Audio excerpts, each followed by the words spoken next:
уважаемые подписчики и гости нашего канала. Сегодня я хотела бы пересадить вот этот антуриум из субстракта германского производства Личуза. Это был эксперимент по наращиванию корневой системы именно в этом субстракте. Растение было посажено полгода назад. За это время нарастило вот один листик. Что происходит с корневой системой, мы сейчас посмотрим. Хотелось бы обратить ваше внимание на вот этот горшок. Это система автополив.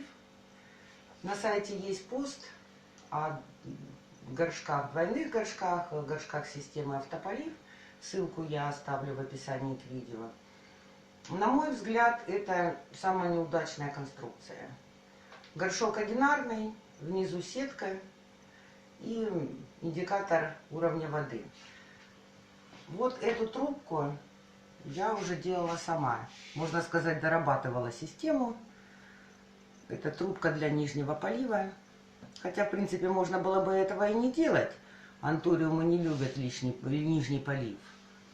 Но эксперимент есть эксперимент. Пришлось делать. Чем неудобна эта система?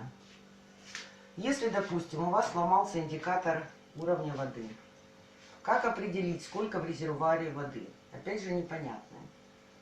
Но попробовать вот так потрясти, ну да, мне слышно, что она булькает. Но какой ее объем там, непонятно.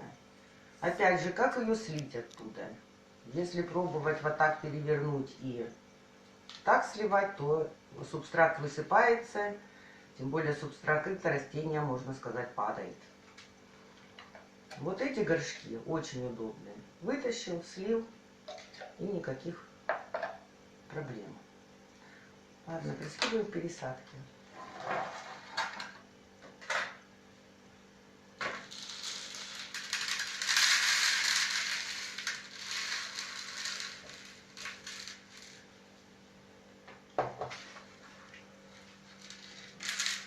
Ну, я, конечно, ожидала лучшего результата. И это за полгода, ну, как-то очень даже странно. На сайте есть пост об изготовлении теплички своими руками. Теплички для наращивания корневой системы у антуриума. Даны рекомендации, как это правильно сделать. Также есть пост Оли, участницы нашей группы WhatsApp. Она делится своим опытом, как нарастить корневую систему антуриума именно в этой тепличке. Ссылку на эти посты я оставлю в описании к видео. Ну что у нас здесь получается? Это мы срезаем.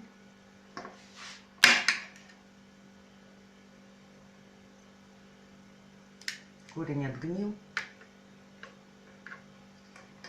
Кстати, Оля нарастила в этой тепличке корни всего за 2 недели.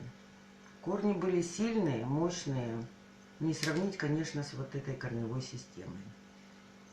Ну хорошо, что есть, то есть.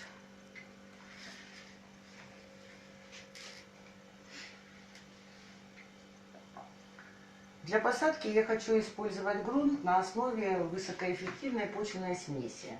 Ссылка на него я оставлю в описании к видео. Есть пост на сайте, можно будет ознакомиться. А как приготовить правильно грунт, о его составляющих. Я хочу же сделать другой состав грунта, чуть-чуть его изменить. То есть взять одну часть сосновой коры, одну часть верхового торфа, одну часть сфагнума и 2 части кокосового торфа крупной фракции. Перлит тоже использовать не буду. Я уже заранее приготовила смесь. Вот что у меня получилось. Как видите, рыхлая.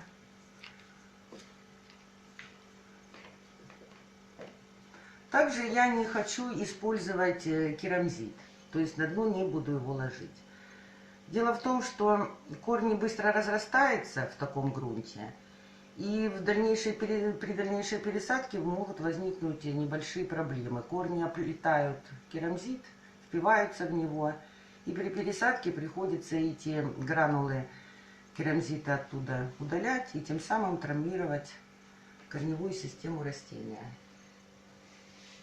Насыпаем на дно чуть-чуть грунта.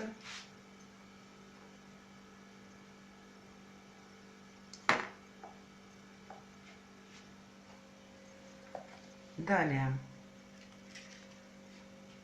Лечузу слегка удалю с корней, чтобы опять же сильно не травмировать корневую систему растения.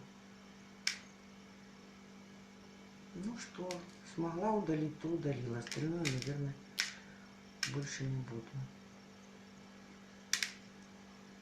Перед посадкой я опрыскаю корни биостимулятором HB101. Он поможет растению справиться со стрессом после пересадки. Опять же является как антисептик.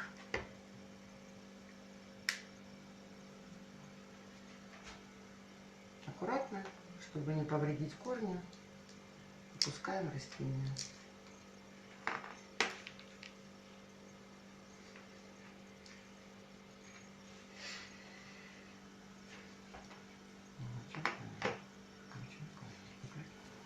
Растения посажены. Теперь поливаем.